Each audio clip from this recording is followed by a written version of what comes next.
Καλημέρα κόσμο, ελπίζω να είστε όλοι καλά με υγεία. Βρίσκομαι σε ένα μαγικό μέρος και αποφάσισα να σας κάνω ένα mini story time. Βασικά μπορεί να είναι και μεγάλο story time, δεν ξέρω, ανάλογα πώς θα κυλήσει η κουβέντα. Βρίσκομαι σε αγαπημένα μέρη. Δεν ξέρω αν σας έχω αναφέρει ποτέ πώς γράφτηκε το μετρό αντίστροφα 54321. Βρισκόμαστε πίσω στην Κέρκυρα το 2015, όπου έχει ήδη κυκλοφορήσει η πιο ωραία στην Ελλάδα.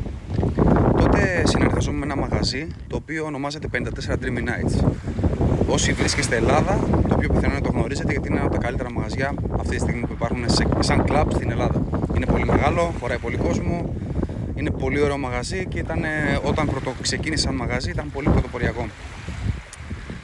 Τότε λοιπόν συνεργαζόμουν με αυτό το μαγαζί, κυκλοφορήσαμε την πιο ωραία στην Ελλάδα και παράλληλα είχα σχέση με τη Μαργαρίτα, με την οποία τώρα είμαι μαζί εδώ και περίπου 10 χρόνια.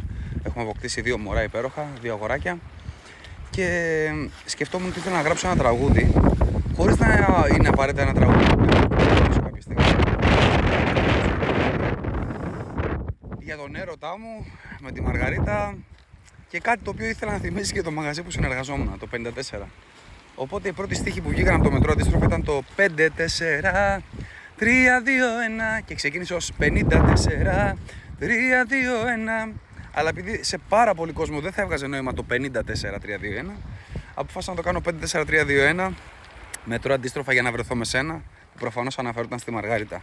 Και αν παρατηρήσετε, οι πρώτοι στίχοι λένε: πάντοτε ζητούσα κάποια στη ζωή μου γυαλιά καρφιά να κάνει όλη την ύπαρξή μου κι ήρθες εσύ, Μαργαρίτα, πνοή, να πάρω απ' τα φίλια σου σαν τρελός, ποθώ να μπω στην αγκαλιά σου.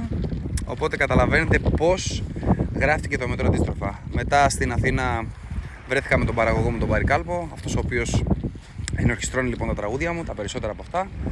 Κάτσαμε, το φτιάξαμε. Θυμάμαι τότε είχε έρθει στο στούντιο και ο μαέστρος του Νίκου Βέρτη, ο Δημήτρης ο Δέκος, ο οποίος με την υπερπολίτιμη βοήθειά του με βοήθησε να κάνουμε αυτό το τραγούδι, να το εξελίξουμε στην παραγωγή του, δηλαδή στην ενορχιστρωσή του, και καταλήξαμε αυτό το κομμάτι σήμερα μετράει 80 εκατομμύρια προβολές και να έχει μια τεράστια αγάπη από όχι μόνο Έλληνες αλλά και από ανθρώπους του εξωτερικού, από πάρα πολλές χώρες. Λαμβάνω καθημερινά μηνύματα.